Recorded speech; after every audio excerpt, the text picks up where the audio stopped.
Լույս արևելքում միսիոներական միությունը ներկայացնում է Չարլզ Սպերջեն։ Ձեզ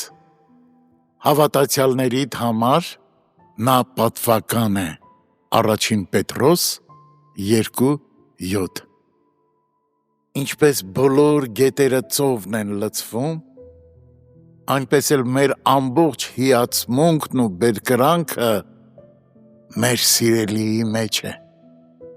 Նրա աչքերի լույսն ավելի գերազանց է, քան արևը։ Նրա երեսի գեղեցկությունն ավելի սքանչելի է,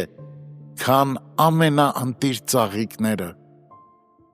Ոչ մի անուշահոտություն չի կարող համեմատվել նրա բերանի շնչի հետ։ Հանքերի բոլոր թանկարժեք քարերը և ծովի բոլոր մարգարիտներն անարժեք բաներ են նրա պատվականության համեմատ։ Պետրոսն ասում է, որ Հիսուսը պատվական է, բայց նա չի ասում և չի էլ կարող ասել, թե որքան։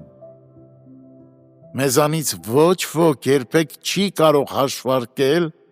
թե որքան է Աստծո անպատմելի պարգևի արժեքը։ Բառերը չեն կարող արտահայտել,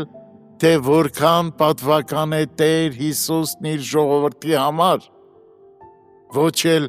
լիարժեքորեն փոխանցել նրա կարևորությունը նրանց կատարյալ ուրախության ու երջանկության համար։ Հավատացյալ, միթե դու երբևիցե տանջալի սով չես զգացել առատության մեջ, եթե քո Տերը ներկա չի եղել։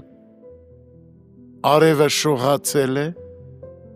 սակայն Քրիստոսը ծածկել է իրեն, և ամբողջ աշխարհը գորշ ու մռայլ է դարձել քեզ համար։ Կամ գուցե գիշեր է եղել, սակայն առավոտյան պայծառ աստղը չի երևացել, և ուրիշ ոչ մի աստղ չի կարողացել լույս բերել քեզ։ Ինչ ոռնացող անապատ է այս աշխարհը առանց մեր Տիրոջ։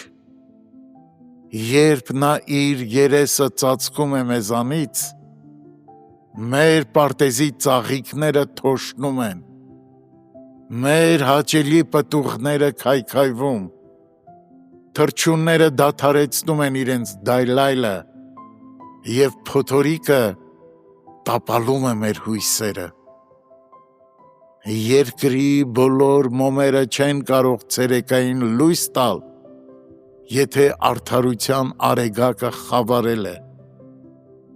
Նա է մեր հոգու լույսն ու կյանքը։ Թանկագին ընթերցող, ինչ կանեիր, երբ առավոտյան արթնանար և առանց նրա սկսեիր քո ամենօրյա պատերազմը այս աշխարհում։ Ինչ կանեիր, երբ գիշերը տանջված ու հոգնած տուն վերադառնայիր, սակայն քո և Քրիստոսի միջև հաղորդակցության համար բոլոր դռները փակ լինեին։ Օրհնյալ լինի նրա անունը։ Նա թույլ չի տա, որ մենք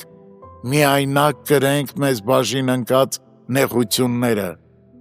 որովհետև երբեք չի թողնում իրեններին։ Ինչևէ, խորհրդածությունն այն մասին, թե ինչի նման կլիներ կյանքը առանց նրա, թող էլ ավելի արժևորի նրա պատվականությունը։